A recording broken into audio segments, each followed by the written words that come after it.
Et direction d'abord la Guinée où les autorités s'attaquent aux pratiques médicales illégales. Des inspecteurs sont en effet déployés dans tout le pays pour contrôler les agréments, les qualifications, aussi des personnels particulièrement, ainsi que la conformité des structures sanitaires. Idrissa Cissé est à Conakry pour Média TV.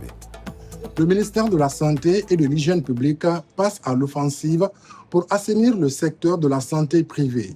Des équipes pluridisciplinaires et multisectorielles sont déjà déployées dans toutes les régions du pays pour contrôler les structures médicales, paramédicales et pharmaceutiques privées. Cette opération marque la relance des activités du Comité technique national de lutte contre les pratiques médicales et paramédicales illégales, le trafic et la contrefaçon des médicaments et autres produits de santé. Sur le terrain, les inspecteurs s'assureront de la régularité des établissements, des agréments de création et d'exploitation, les diplômes légalisés du personnel de santé, les attestations d'inscription aux ordres professionnels ainsi que l'ensemble des documents administratifs et techniques exigés seront minutieusement vérifiés.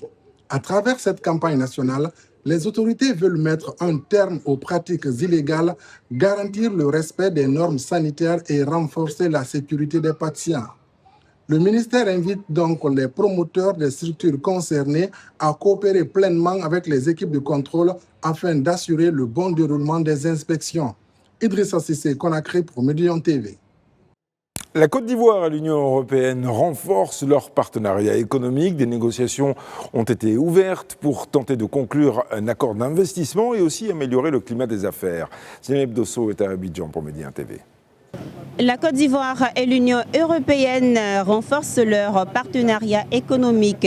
Les deux parties viennent de lancer des négociations dans le cadre d'un accord visant à faciliter les investissements durables. L'objectif est de créer un environnement plus favorable aux entreprises, attirer davantage d'investisseurs et soutenir les secteurs clés comme les énergies renouvelables, le numérique, les transports, l'agroalimentaire ou encore la logistique.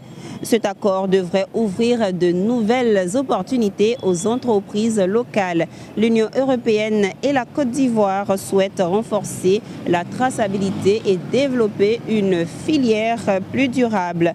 Cette nouvelle étape intervient alors que les deux partenaires célèbrent leurs 10 ans d'accord de partenariat économique. Zeynab Dosso pour Média TV, Abidjan, Côte d'Ivoire.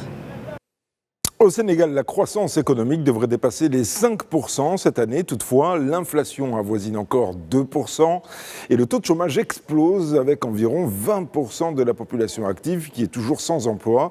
Une économie plombée par la dette estimée à 23 000 milliards de francs CFA, soit environ 120% du PIB. Régis Moukila est à Dakar pour Média TV. Ici au Sénégal, les villes changent, les grands projets se multiplient, les routes, les infrastructures, l'énergie, le pétrole et le gaz se développent également. Mais derrière cette croissance, une autre réalité s'impose, celle de la dette. Ces dernières années, le pays a beaucoup investi pour accélérer son développement, mais une grande partie de ces projets a été financée par l'emprunt. Aujourd'hui, la dette publique dépasse les 120% du produit intérieur brut.